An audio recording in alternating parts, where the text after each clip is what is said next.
So,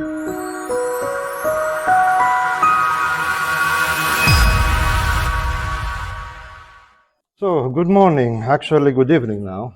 Yeah, we are in Antalya, in Turkey, Yes. and we are attending this interesting conference, the Global Sustainable Tourism Conference.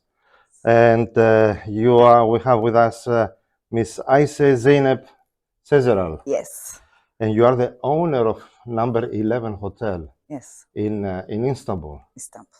Can you give us some information about your hotel? What is the profile of the hotel, just to understand better? Yes, of course. Number 11 Hotel is in the very heart of Beyoğlu, Pera area. Most famous pedestrian street of the town is Istiklal Avenue, and we are just in a side street of it. It's been founded in 2013 as an apartment building, but later on we made the lobby and turned it into a proper hotel to also provide accommodation for shorter stays. 10 of the rooms still have kitchenettes, so it's still also suitable for longer stays, and 10 of them are regular hotel rooms. We are on top of a nice lobby decorated with some antiquary from our own neighborhood. And you are here because you have implemented a sustainability policy in your hotel. How did you decide to follow sustainable processes in your hotel? Yes, so it was a very personal story. It's all about my environmental activism.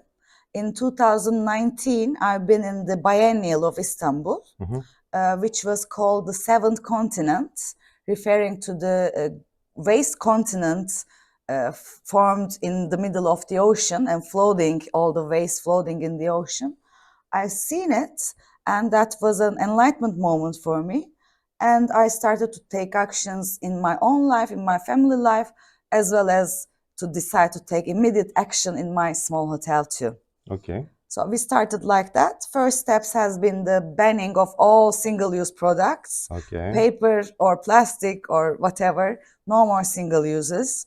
We use returnable drink bottles. We use bigger shampoos and toiletries. That kind of practical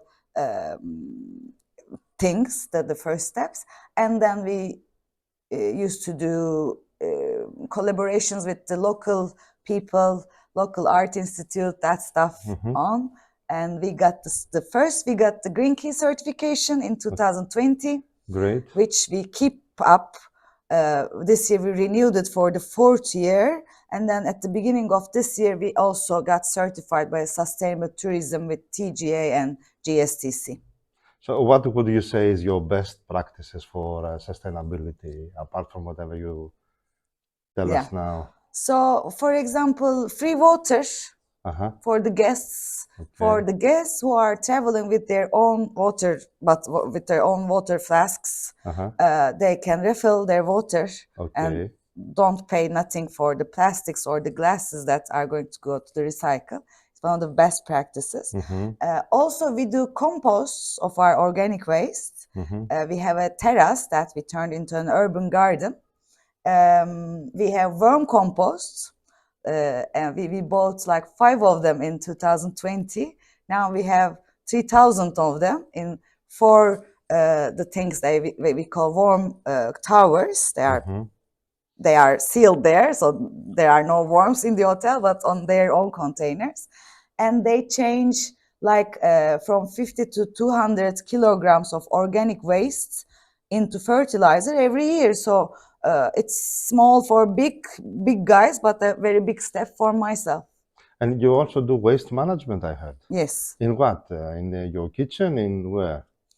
In the kitchen, yes. The head of my kitchen took trainings on composting. Now we do 2 types of compost. One is bokashi compost, and the other one is worm compost. She separates it. We have a special place for it in the washing area. Organic for the worms, organic for the bokashi. She separates it. That get drained a little bit there, and then they go up to the terrace to feed the worms or make the bokashis. You are a small hotel. Did you face any challenges, any difficulties in order to implement this policy?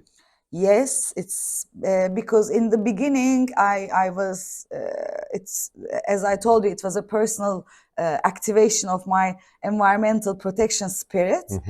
But there was one way to pay expensive consultants, which that was not the option for me. Sure. And then, or the other way would be the training, but it's going to take longer. Then it's matched the initials, the first months of the pandemic. So we had more spare time than the money, of course, because the hotels are stopped. So we got trainings. I trained myself, my team. We got many online or offline educations. That was one thing. So learning how to do it and financializing it. Okay. And another one is physical confines, because I'm in the historic building in a small side street with no open space. And we sold it with turning the terrace into an urban garden at the end. Did your guests realize what you did? How did they appreciate it? Do you see any difference in the type of guests that you are receiving now after these efforts?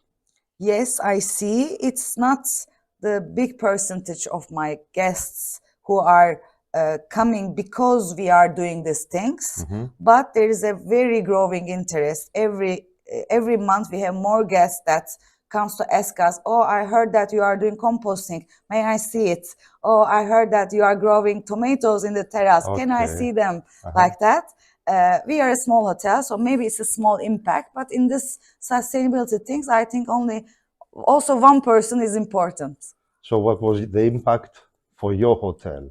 For my hotel is, for example, in the search engines and online travel agencies, when we filter the eco-certified versions, in my neighborhood there are 1,319 hotels in total, and only 11 with eco-certification. So for the traveler who selects that filter, I'm in the first page of it.